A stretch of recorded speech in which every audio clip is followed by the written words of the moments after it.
India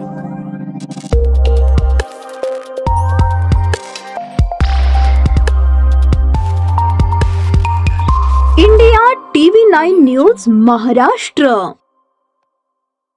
शहरातील सब registrar कार्यालयात शरद नागरी सहकारी बँक शाखा सोलापूर येथे बनावट कागदपत्रे दाखल करून शरद नागरी बँकेची 86,19,959 रुपयांची आर्थिक फसवणूक केल्याची घटना जानेवारी 2019 ते जून 2023 दरम्यान घडली।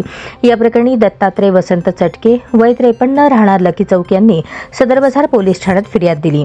त्यांच्या फिर्यादीवरून अरुणा दत्तात्रय इटाई, मनोज संजीव शेरला, मनोज कुमार ललन प्रसाद शर्मा, मंगला इटाई, अशोक गायकवाड, श्यामला महादेव ताकपिरे, जितेंद्र इटाई, जिलानी शेख यांच्याविरुद्ध गुन्हा दाखल झाला आहे।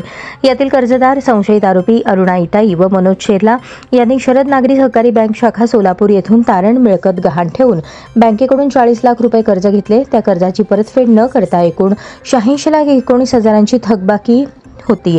ही रक्कम बाकी असताना रजिस्टर गहाण खत सब रजिस्टर कार्यालय उत्तर सोलापूर 3 येथे तारण म्हणून लिहून दिली। महापालिका हद्दीतील कसबे सोलापूर येथील 1 हेक्टर कर्जदार यातील अरुणा इटाई आणि मनोज शेरला, जामीनदार संशयित आरोपी मनोज कुमार शर्मा, मंगला इटाई, अशोक गायकवाड, श्यामला ताकपिरे, जितेंद्र इटाई आणि जिलानी शेख यांनी संगनमत करून जून 2023 पर्यंत बँकेची फसवणूक केल्याचे फिर्यादीत नमूद आहे।